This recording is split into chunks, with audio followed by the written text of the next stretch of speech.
Abdi siap ngelaksanakeun tantangan eksam bedas bulan September tahun 2025 nyaeta ngadongeng make bahasa Sunda. Salam literasi.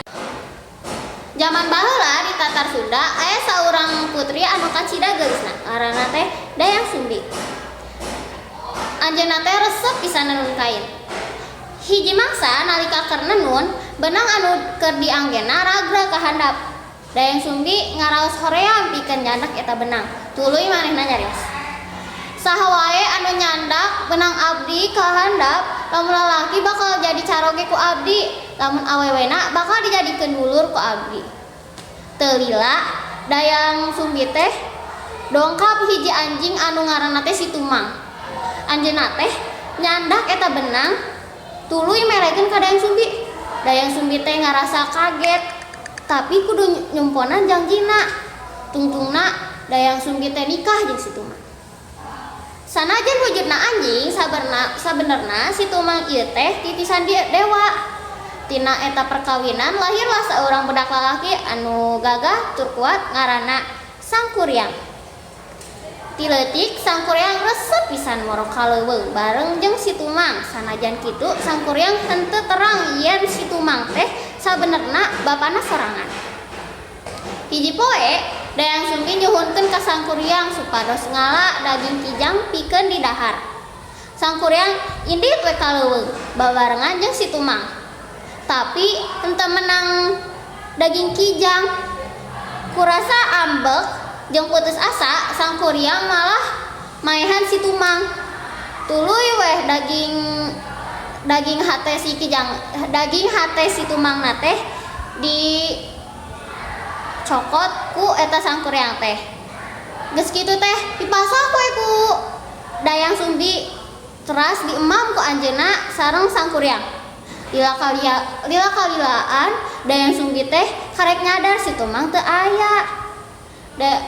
Dayang Sumbi teh kacida kagetna sanggeus nyaho yen si daging teh anu dibawa ku Situmang nyaeta ku Sangkuriang nyaeta Situmang. Teras eta si Dayang Sumbi teh ngabantingkeun centong kana sirah Sangkuriang nepi ka aya bekasna. Sanggeus kitu teh Sangkuriang diusir we jauh-jauh. Mang tahun-tahun salilana anjeunna balik deui ka lumburna. Di jalan anjeunna teh patepang jeung awewe geulis sarta langsung bogoh. Anjeunna teh teu nyaho eta awewe teh indungna sorangan Dayang Sumbi. Dayang Sumbi nya sadar yen eta pamuda teh Sangkuriang putrana sorangan. Nalika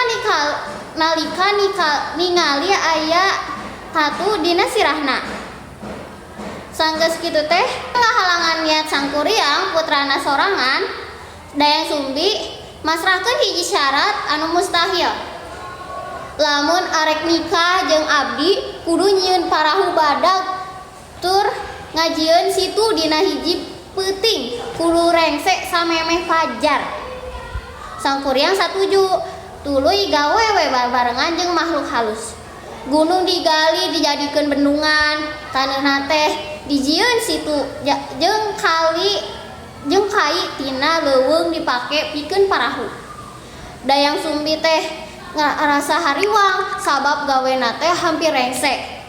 Tuluy weh anjeunna teh ngadoa ka Gusti supados fajar gancang sumping. Ku kawasaan Gusti manuk mimiti calik hayam kukuruyuk langit mimiti caang. Sangkuriang karasa ambekna nalika nyaho yen padamelanana gagal. Anjeunna teh nendang we parahu. Nepi ti balik parahu eta robah jadi gunung anu ayeuna katelah jadi gunung tangkuban parahu anu hartina parahu anu dibalikeun. Sakitu wae dongeng anu abdi tiasa caritakeun. Hapunten lamun aya kata-kata anu lepat. Wabillahi taufiq wal hidayah. Wassalamualaikum warahmatullahi